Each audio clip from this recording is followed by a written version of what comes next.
Alright, so here we are getting ready to work on a 2006 Train, and I've already pulled the disconnect because I come up to it, the fan is not running. So that's why we're not cooling. I had it going off on head pressure. So first things first, we'll go ahead and open the guy up. Would help if I had the right bit. There we go.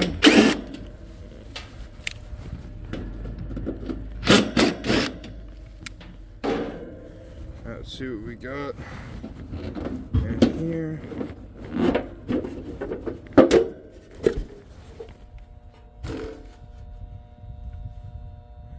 First glance, capacitor looks alright.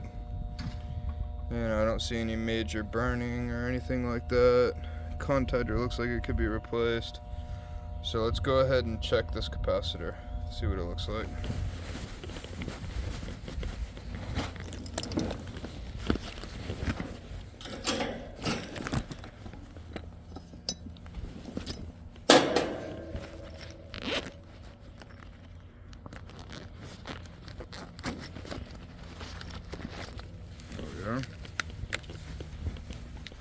You always want to discharge these capacitors so you could have a lot of fun when it gets you. And it's not a if it will get you, it's a when it will get you, because they don't always get you. They don't always get you. But there'll be that one time when it does get you, and you'll be crying all the way home. There's one discharge in my hand, let me tell you, I couldn't even feel that arm. So we were on hermetic and our common, and we are reading, let's see if I can get us down there, like 0.1, so definitely not good. Let's do our common to our fan, because our fan is what's giving us a problem. And sure enough, the whole capacitor is gone. We're getting nothing there. Now the reason the compressor was going is because we have the start capacitor down here. Sometimes those start capacitors can be even strong enough to get that compressor up and going, even therefore if this dual is not doing its job. So let's go get us a brand new capacitor, put it in there, get her done, and heck yeah, we'll be looking good. Alright, we got a brand new capacitor. We are definitely going to do that contactor. If y'all can see, she looking burnt, man. Alright, so cool deal. We're going to do this contactor. Now you can hear it's pulled in because it has a 24 volts on it. On these trains, I can just pull this out, boom, effectively killing our 24 volts. You still want to be careful.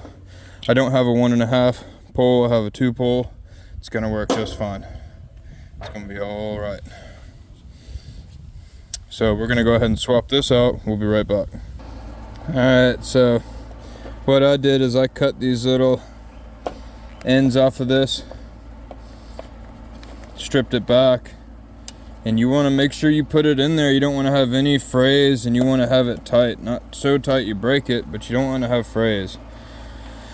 And then I'll cut off down here on the high voltage, and they kind of do the same thing.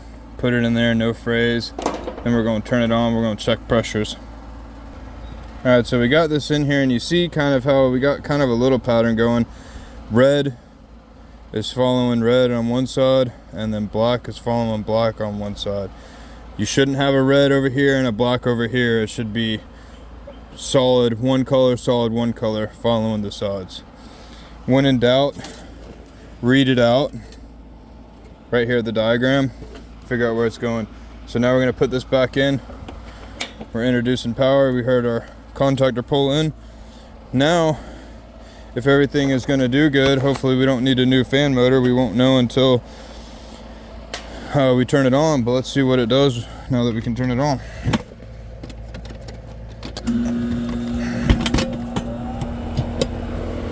Fan is running. We're up and running. We're going to pull off this door. We're going to check our pressures now. And you got some people saying, well, why don't you open up this door and get to the ports? I'd rather get to them here because I can check everything. I could check my reversing valve, I could check my TXV, I could check everything right here. And these pressures will be the same either in heating or cooling. If I'm out here, I'm gonna have to switch, gonna have to keep switching. Right here, it doesn't matter. We got a true suction and a true discharge. We're rocking and rolling. Now right off the bat, looking at these pressures, they're looking pretty good. We just turned the unit on and we're about 75 PSI, a little bit under 200 on the head, but we just turned the guy on. I think we're gonna look pretty good. We're gonna let this thing run. We're gonna go ahead and clear out these drain lines because I hate water, and it's something super simple. You might as well do it on every call, even if it's just hooking up the vac and giving her a good old suck. Might as well do it on every call. You know, it's gonna help a little bit.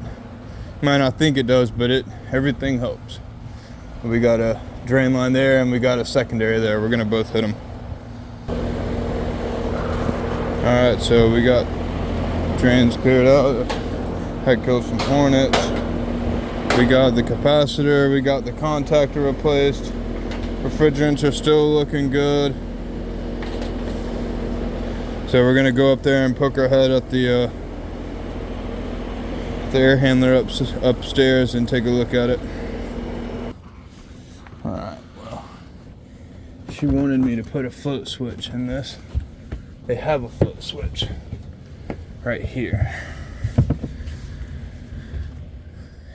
And it actually works.